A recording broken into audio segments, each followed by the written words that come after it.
is Chris Staub, the owner of Staub Farms, and he is a third generation farmer on this land. He has everything totally computerized, so we are going to look at some of the modern day equipment.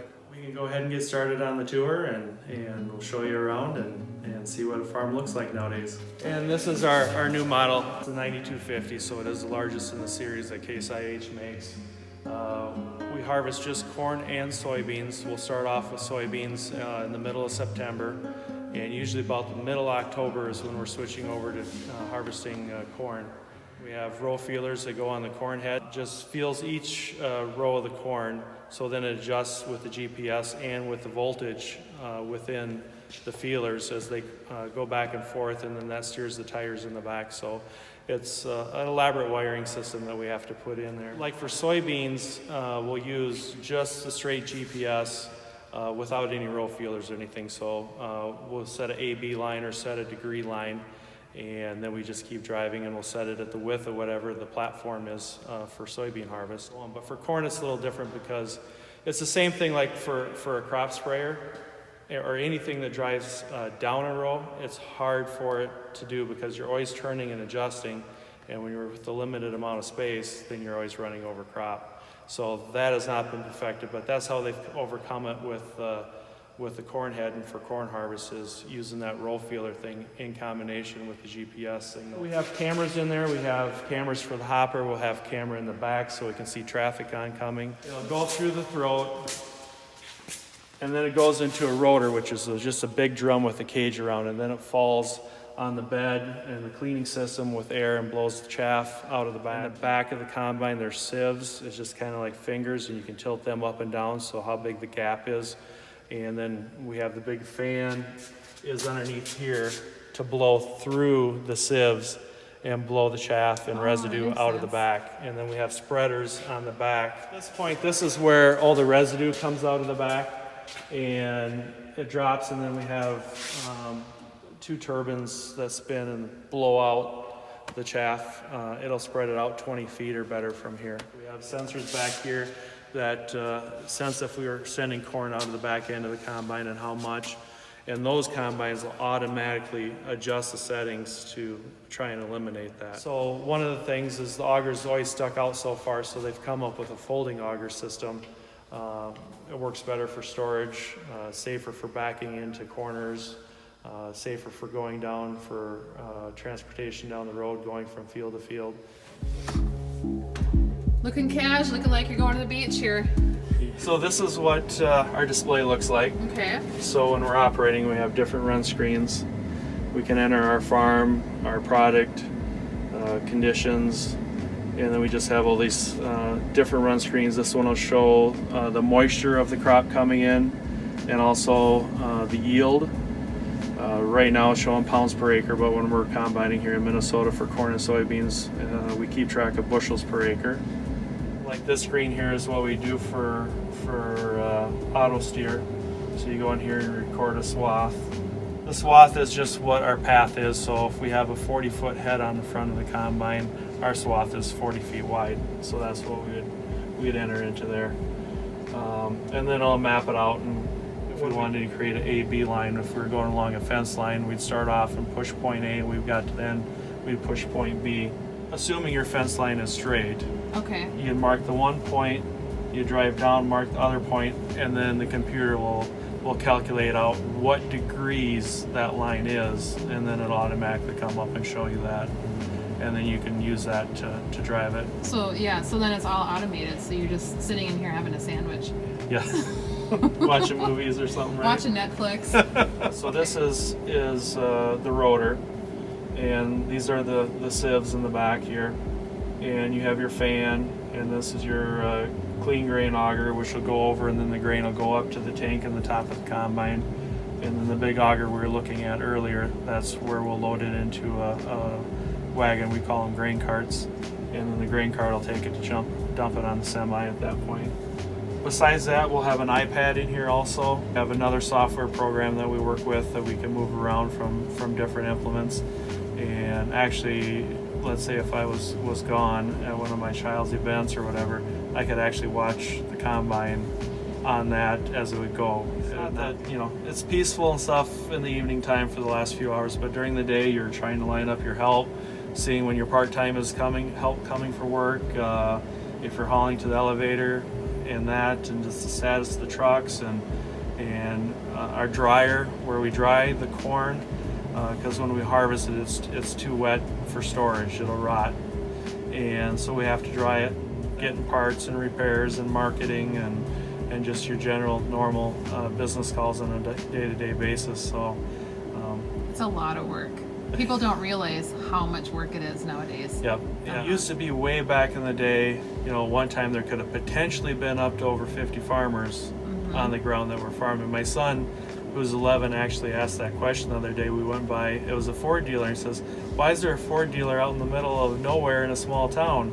I says, it used to be an implement dealer. An implement dealer was a place that would sell tractors, tillage equipment, planters, combines, and Dick would probably remember maybe exactly how many there were, but even a small town of 700 right now, at the time, I believe there was 3, maybe 4 people that were selling tractors. Yeah, because the number of farms you had here was a lot. That's what I explained to him. I says, we don't need so many anymore because we went from having X amount of numbers, each having 2 or 3 tractors, down to one operation having 2 or 3 tractors. Granted, they're more expensive, but the volume is just not there for the sales. So around here, I would say, you have your hobby and part-time farmers. To be a full-time farmer, 800 acres plus is needed. Around here, we do have a few farmers that farm up to 20 to 30,000 acres. A common size, depending on how many family members are involved in the operation, 2,000 to 4,000, but you still need X amount of acres per family unit to make a living. So that's the real challenge at that point. So if you have a family that has 2 brothers and they each have two children that are involved in it, you're up to 4, and basically you have to take that family living number of acres that you would need times 4, and that's where you really need to be. So that is the challenge. To make it financially stable for everybody involved. Yes. Yeah, Yep. definitely. And that's where a lot of people, it's their spouses will work off farm. Medical insurance is a huge thing for us right now because self-employed. Well, it'd be like for us for MNsure in Minnesota is what we have to qualify. So if we went and got a private policy or we went through MNsure, it's for health insurance. Okay. So a husband and wife scenario with 3 kids. I think the premium was like $36,000 a year with a $12,000 deductible. So that's MNsure? Yeah. That was MNsure? That was MNsure. So how do you handle $48,000 a year when time you pay your taxes, time you pay your health, there's nothing left at that point in time. So then it's just your wife work off site and gets health insurance? Is that what I'm when we had my son, who's 11 now, she quit her work and never figured that she was going to go back. But when that came about, she went back and she's working 0.6. So the school system? No, it's with Mayo. Oh, yeah, I forget about that. Because you're close enough to Mayo now that that there's a lot of options for farm wives or part-time farmers to work there and get health insurance. Yeah. So from that perspective, she ended up having to go back because of that, where we didn't have that plan. So that was a major change in our operation. In addition to having her work full-time down there, that puts a bigger workload on me. It's not been a pleasant challenge that we've had to do with that whole thing and change the family dynamics and everything what we were hoping. We kind of wanted to be around to raise our kids and be that part, but it's not even possible for us anymore because of the health insurance. In the wintertime, when we're making our purchases for our plans for the next year's production, we have there's hundreds of different varieties of corn. They'll all look the same, but they'll be a little bit different on maturity when they mature. The agronomics, if it's gonna gonna withstand wind better, how it stands, fertility, if it needs extra nitrogen. You can see the difference between these two varieties. You have a whiter cob on there. Field corn is really not very much for human consumption. That's only sweet corn. This you will make corn oil, corn syrup. Popcorn is a totally different variety of corn. Not around here, but like in Nebraska and I believe out in Ohio and a few areas, they raise a white corn, and that's a lot of your tortilla chips are made out of the white corn. For us, it's basically just for feed or ethanol production. Those are the only two main uses around here that we have for field corn and the export market. This is a lighter kernel. This is a longer, skinnier ear. Like this one, it's a shorter, fatter ear. The first stage is the plant comes out, it takes slow, small. And then when it gets to the reproductive stages, then we start shooting a tassel, which when you drive by a field, that's what you'll see up on top of the plant. Different color, kind of a brown. And then the ears come out, and then the pollen is shed from that tassel down onto the silks, which these are the silks. And every kernel has a silk, and it comes out behind the husk, which is the leaves around the ear. And then the pollen lands on that silk, and then it transfers down to the kernel. So each kernel is individually pollinated. And that typically will happen during July.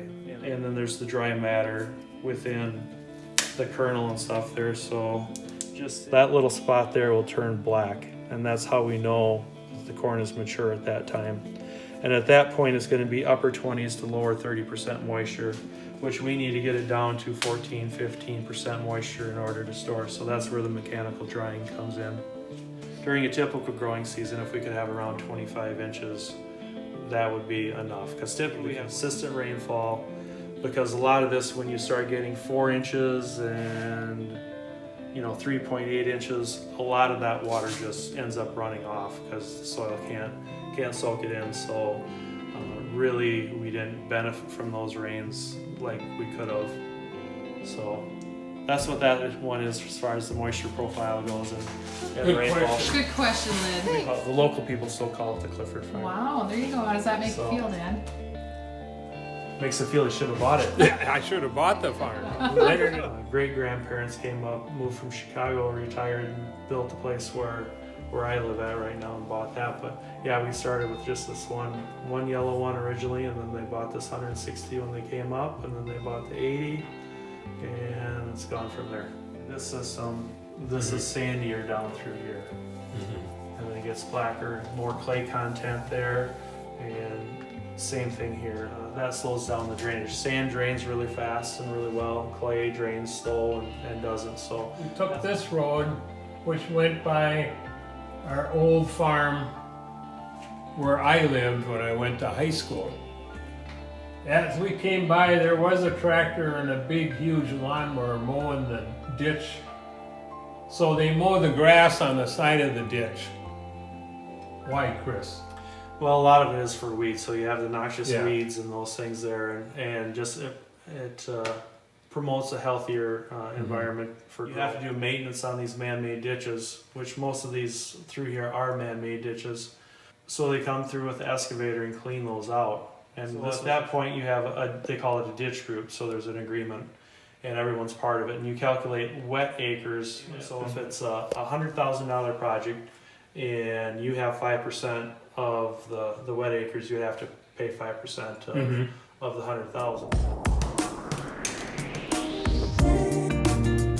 Okay, so this is what we call a grain cart when we were talking about the combine earlier. So this holds 1,100 bushels, which on a semi typically of corn, we're gonna hold around 1,000 bushels on a semi load of corn. So we have a tractor on here. This drives alongside of the combine while we're combining, because if we stop the combine, then our productivity goes way down. So we have the long auger and we dump it onto here. We'll typically go anywhere from 4.5 mile an hour up to 7 mile an hour with the harvester and this. So once this gets full, we get a semi load on it. We go and take it to the grain trailer. We'll dump it on the grain trailer. This one is rated, I believe, around 900 bushels a minute for unload. So we can pull away from the combine, drive to the truck, unload, and come back, and usually before we pick 400 bushels of corn, so the combine doesn't have to stop. A bushel of corn weighs 56 pounds, so we're trying to put around 56,000 pounds on a semi-load. And so this tractor right here is the one that we put on the grain cart. So it's a 500 horse, they call it a row track. It has a little different track system. It's a narrow track system to go down the rows. So that's what we typically run on the grain cart. It's a taller tractor, so your visibility, you can look down into the grain trailers better, so it works well. Did you want to repeat your story, Dad, about how you have to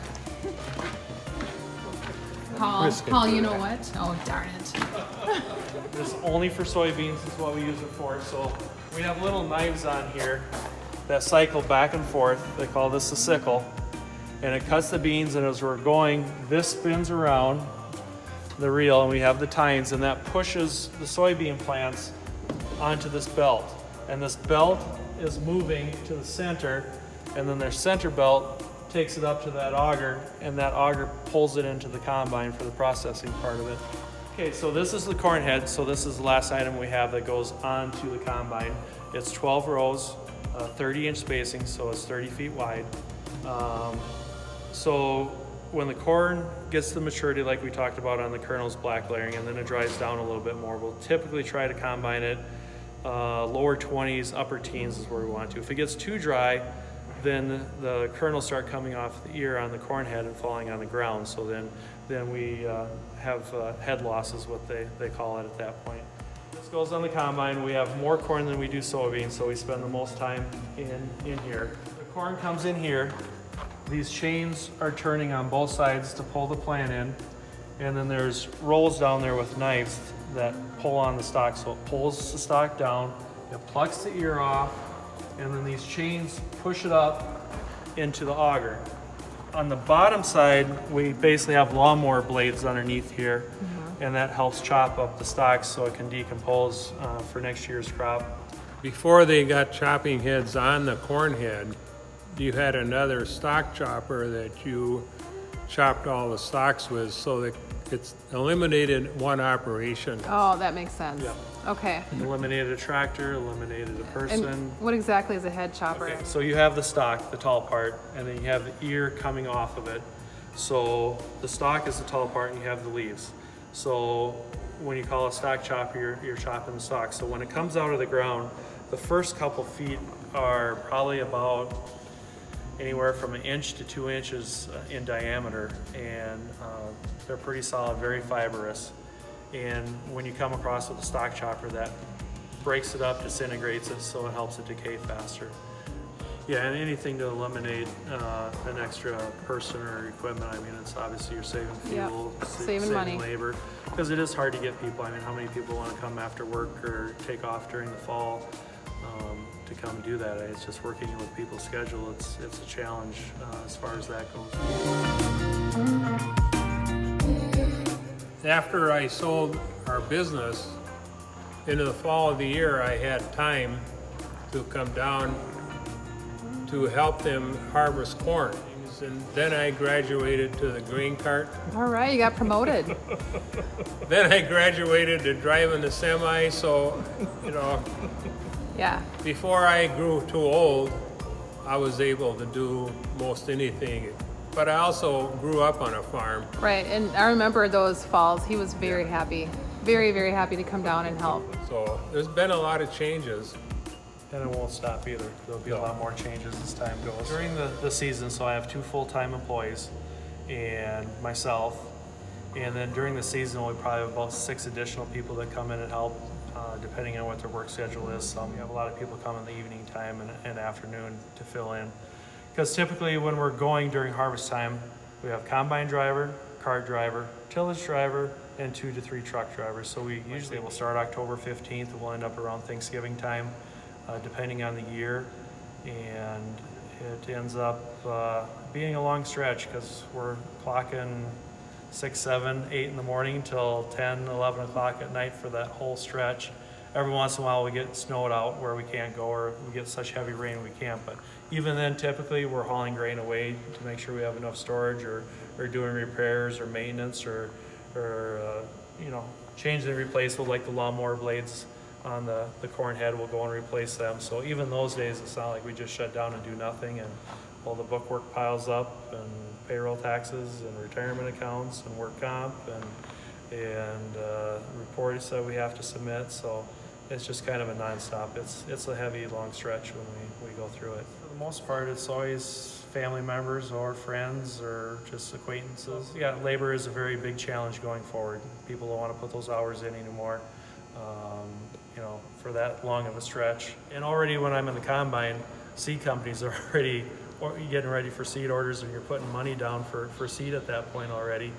And so you're going through, you're studying and on which seed you want to plant next year, and you're placing your orders, and I mean, it's, I do paperwork every day when I'm on combine. Do you ever take a vacation? Not very often. Ask my wife about that. Yeah. What is your biggest reward from growing the farm to what it is today?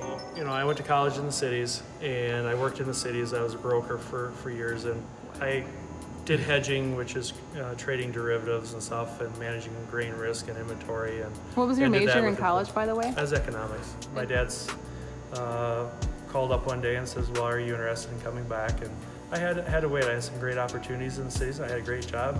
I kind of looked and sat down myself and says, do I really want to do the same thing every single day for the next 40 years? And that was a big part why I wanted to come back and start taking over the farm operation, is that every day I could wake up and I didn't know what I was going to be doing for sure, and what challenges I was going to be faced with. So it's never boring.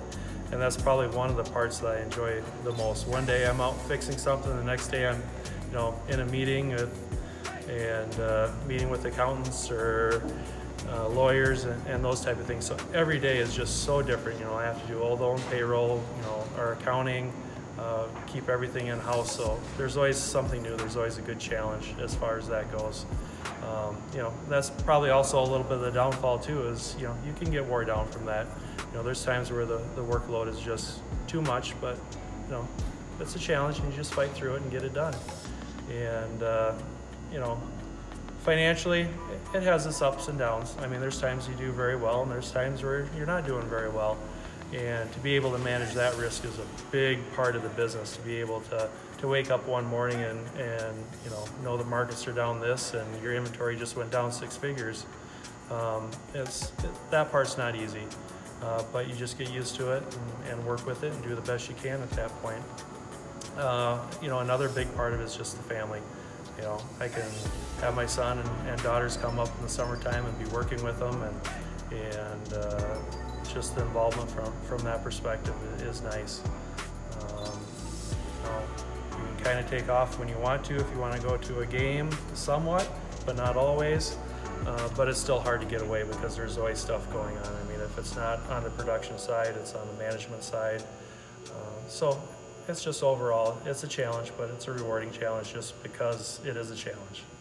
Also, his parents wanted him to come back to the farm. They did a handshake or something, and here he is. A little bit more than that. Yeah, a little paperwork, huh? A lot of paperwork and years worth of work. So. Thanks a lot for your time. Yep.